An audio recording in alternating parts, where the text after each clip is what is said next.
Welcome to this lecture amongst the chemical engineering lectures, where as part of modeling energy of systems, we are now going to consider a lattice model of a condensed phase, which is either a liquid or a solid. The lecture is largely put together based on the material from the wonderful textbook Molecular Driving Forces by Kendall and Serena Bromberg.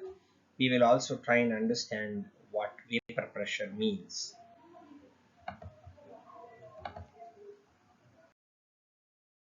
So, why do gases condense and or why do liquids vaporize?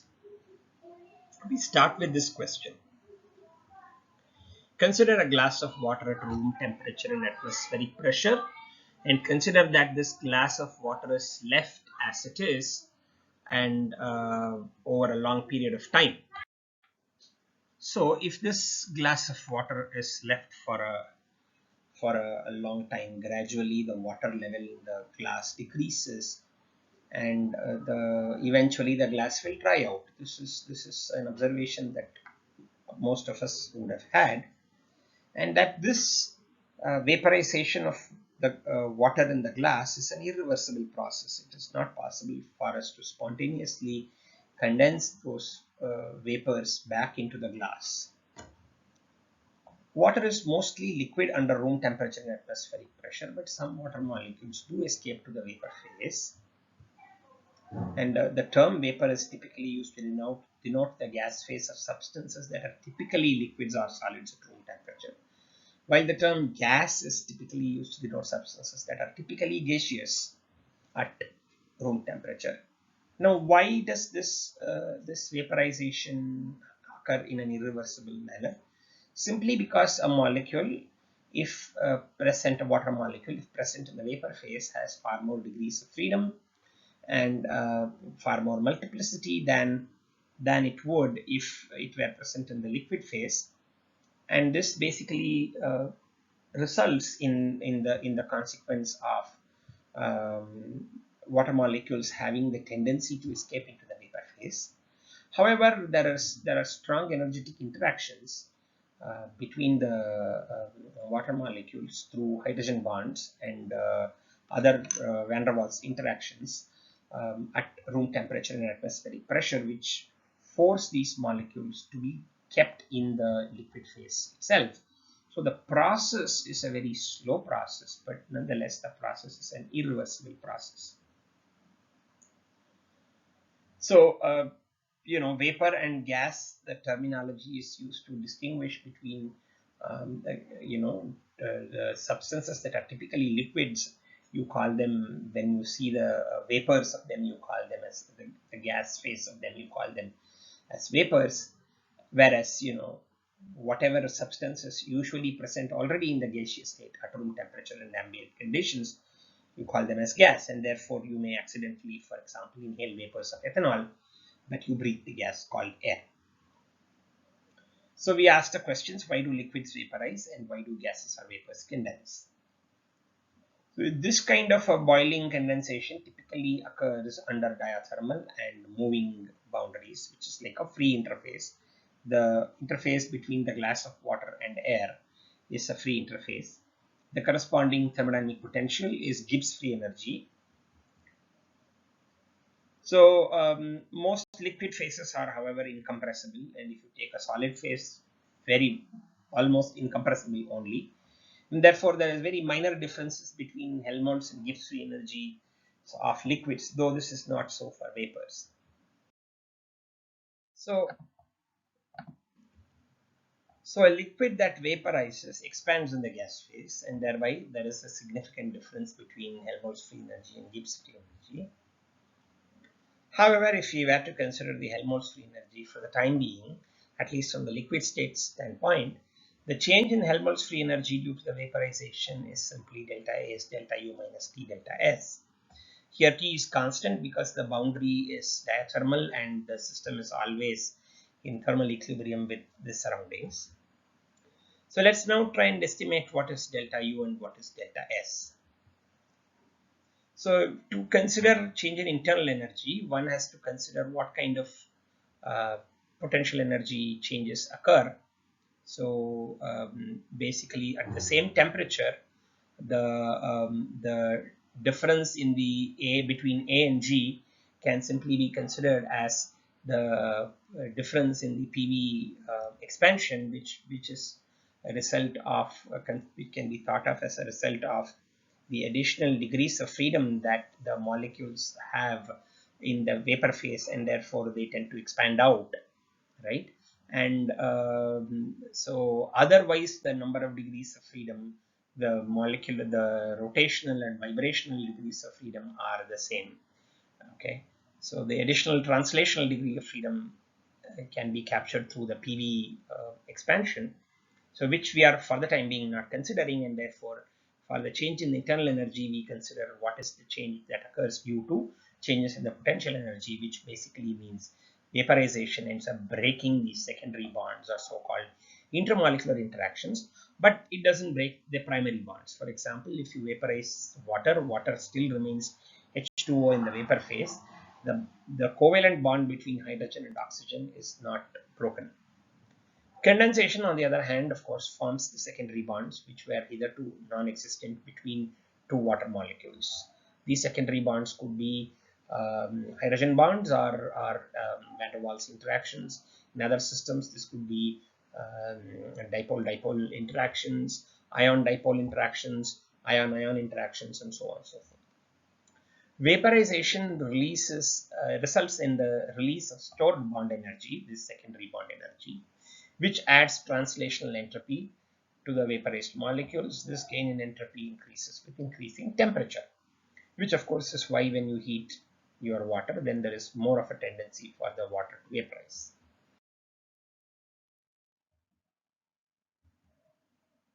So vaporization breaks secondary bonds, condensation forms secondary bonds. Vaporization releases stored bond energy, condensation results in storage of bond energy. Now let's look at the change in entropy. As we said, the released energy from vaporization adds translational entropy or multiplicity to the vaporized molecules, and this increases with increase in temperature. Condensation, on the other hand, reduces the translational entropy and reverses the energy dispersal in multiple degrees of freedom, like kinetic energy, and stores that energy into a low dispersal bond energy, secondary bond energy.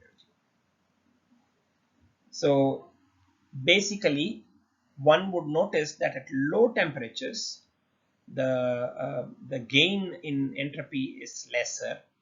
So this is of course a very broad statement to make, but within the context of a molecule of a substance which has its vaporization or condensation temperature, which at atmospheric pressure is typically called a boiling point.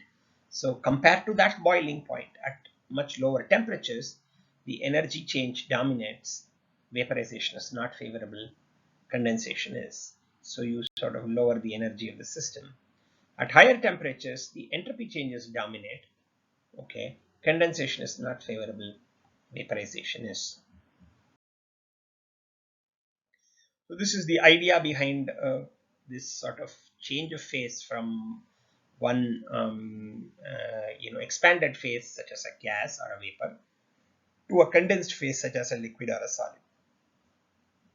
So before we sort of develop a model, a simple lattice model for a liquid or a solid, we note that it is sufficient to consider delta A, while for the vapor or gas phase it is necessary to consider delta G.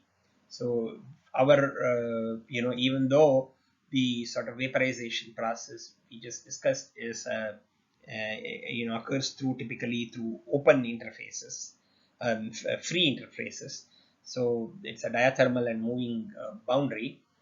However, we are going to consider from the liquid standpoint that we are going to fix the volume instead of the pressure. So at each temperature and pressure, the criterion for equilibrium is that mu L is equal to mu V.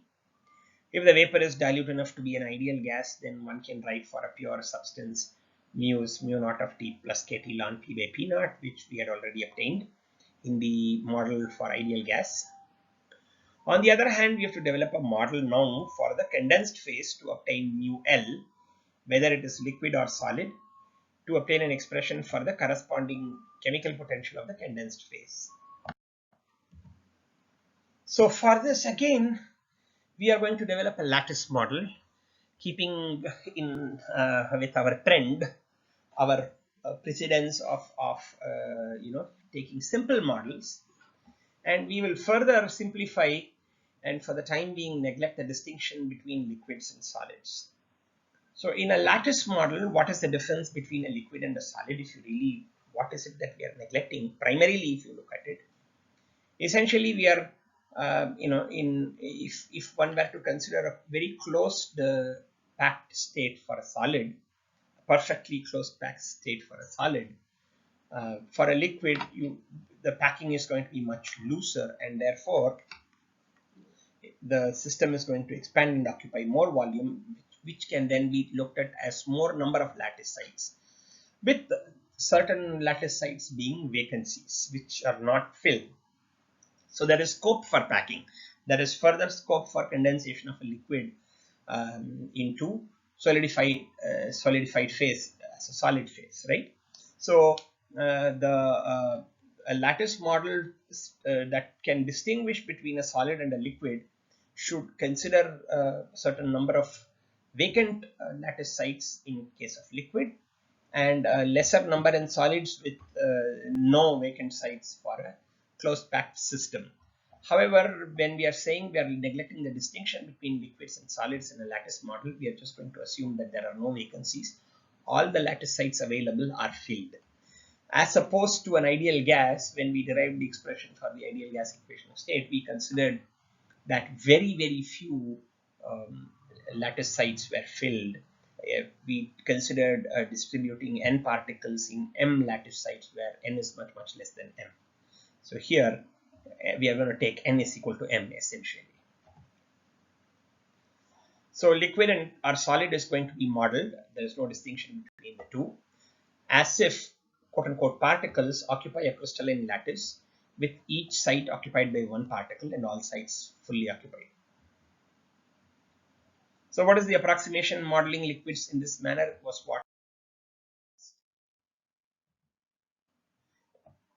If we were to look at how many empty lattice sites, which are the vacancies, typically the density of liquids is slightly less than the density of solids, about 10% less depending on systems. So these empty sites are neglected, which means you have multiplicity arising from distributing n molecules in m sites, right? That is neglected. Now what we are going to assume is that n is equal to m, and therefore there is only one way of distributing all the molecules on the lattice site, and therefore entropy is zero. Really, that's what we are going to do. Further, there is also another system, approximation that we bring in. Solids have long range order, all right, which liquids necessarily do not have, though they do of course have longer range order than gases. So here basically what we are going to look at, this is also neglected in modeling liquids and solids in the same fashion. So here in the lattice model, what we are going to consider is that all particles, which are either atoms or molecules depending on the system, have the same number of nearest neighbors with whom they have interaction. So the lattice is a uniform system. However, in liquids there are two significant variations. Each particle or molecule will have a varying number of nearest neighbors at different times. That's because you have some empty sites that are available. And the interactions between neighboring particles are again secondary bonds, both in solids and liquids, but the secondary bonds are weaker in terms of liquids. So with this sort of a prelude, we move to a lattice model for a pure condensed phase. We consider, as I had mentioned earlier, Helmholtz free energy of the condensed phase rather than Gibbs free energy, because it's easier to model constant volume. If you have to say constant pressure, then you have to look at varying volumes, and that means you have to look at entropies. arising from the different distributions that are possible.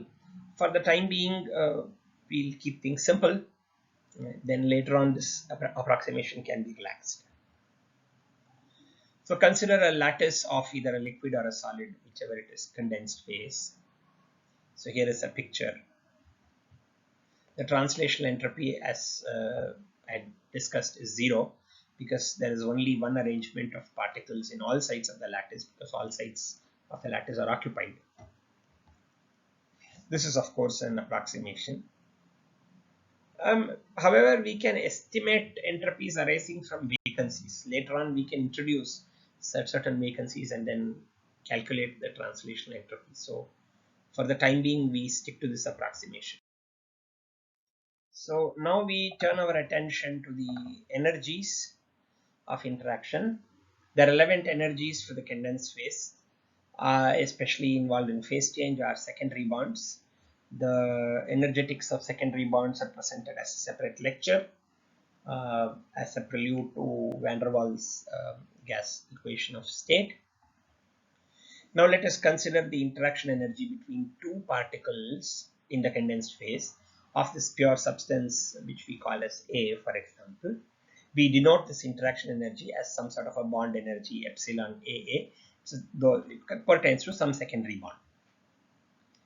So when there is a bond between two AA particles, this energy is negative, epsilon AA is 0. If there is no bond between these two particles, then epsilon AA corresponding to that pair is 0. There is no interaction. So for each such pair, there is a quote-unquote contact. These bond energies for solids are typically of the order of less than a few kilocalories per mole of bonds. All right, this secondary bonds energies. Now, if you can contrast this with the energies of bonds between atoms, the primary bonds energies, these are of the order of tens to hundreds of kilocalories per mole of bonds. So much stronger energies with primary bonds, much weaker bond energies with secondary bonds. So in our analysis, we take these bond energies to be independent of temperature. That's another approximation that we make. Let the number of particles or molecules or atoms or whatever that constitute that pure condensed phase be n. Let the coordination number, which basically is the number of nearest neighbors of each particle, be z. So each particle has z neighbors and therefore z interactions. But each interaction involves two particles, so the total energy has to be halved to avoid double counting. So in other words, the number of bonds is z times n by 2, and therefore the interaction energy is the number of bonds times epsilon A, that is Zn by 2 into epsilon A. So since the entropy is 0, we have not considered the vacancies and distributions arising from vacancies. So A is simply U, which is simply Zn epsilon A by 2. From this, we can obtain the chemical potential as dou A dou N at constant TV, which basically is Z epsilon A by 2. This is the chemical potential of a condensed phase, and it depends on 1, the bond energy, and the second, number of nearest neighbors for each particle.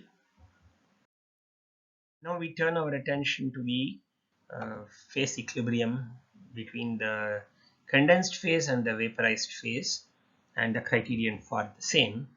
Assuming the vaporized phase to be an ideal gas, this criterion for phase equilibrium is the equality of chemical potentials.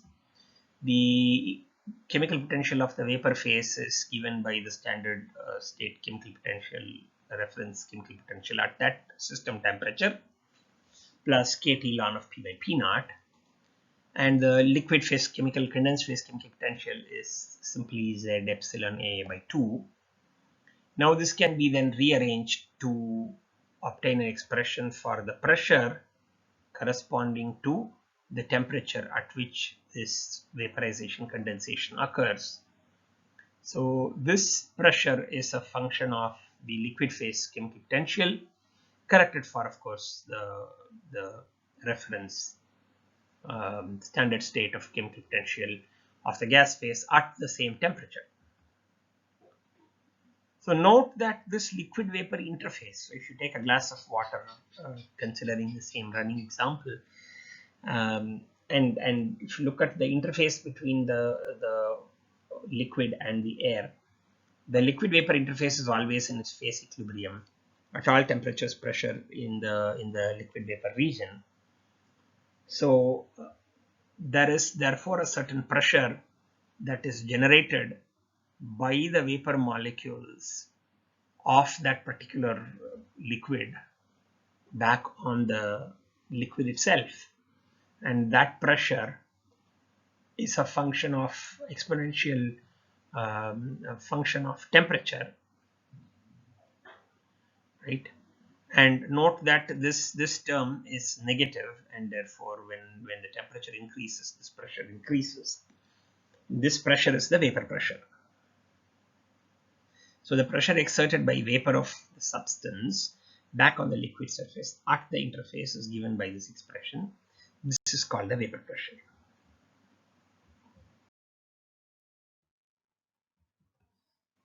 So let's discuss this expression a bit more. Suppose the AA bonds are strong. This means the bond energies are more negative. So at a given temperature, all right, at a given temperature, the numerator of the exponential term increases, but there is a negative sign. That means the vapor pressure will decrease. Now, in other words, the molecules will prefer to stay in the condensed phase.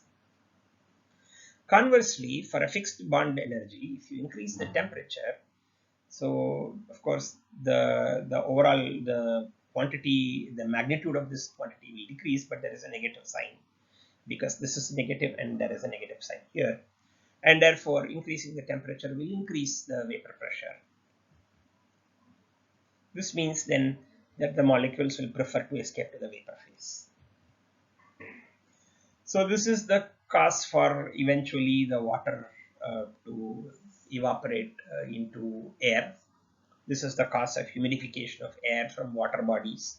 Same thing happens when you have a pond or a river or a lake or a sea, and then when temperature increases, the air becomes humidified, and then eventually the water vapors are carried up to the atmosphere, and then they condense there, causing clouds, rain carrying clouds, and then when there is a decrease in temperature, there is either a fog or a rain.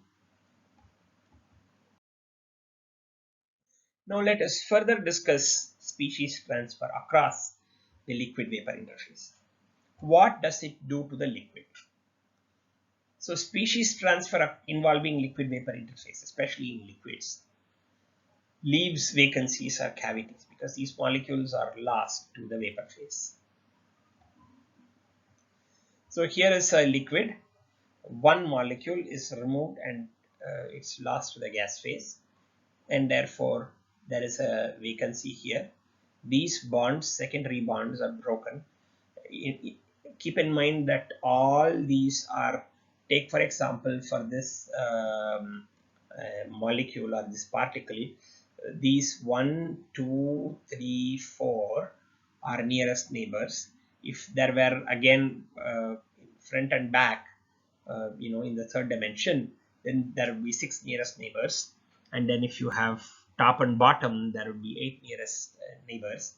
So you remove one of these molecules, okay, so there is a broken secondary bond here, there is a broken secondary bond here, and so on and so forth. That's what is indicated by these dark shaded portions.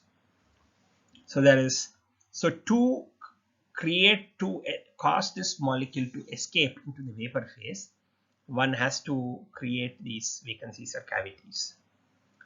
The energy cost for creating a vacancy by breaking a bond is given by simply minus z into epsilon AA, where z is how many ever bonds are broken, right? So how many are nearest neighbors?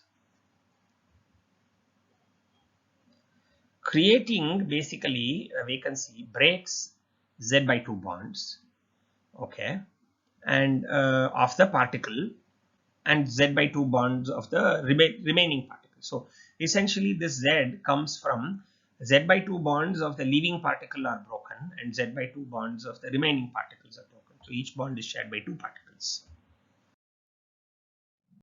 Now, what is the energy cost of filling a vacancy? So a vacancy that is created by breaking Z bonds is filled. Okay, the change in energy to fill the vacancy is simply half of Z epsilon AA. So basically you put a molecule which didn't have any bonds before, it's in the gas phase, it didn't have any bonds. Now when you put this in, essentially only half of them are filled. So the half of this is filled, but the broken bonds of the escape particles have still not been filled, right? So the energy cost of creating a vacancy and filling it would basically be sum of these two, which would be minus half Z epsilon AA.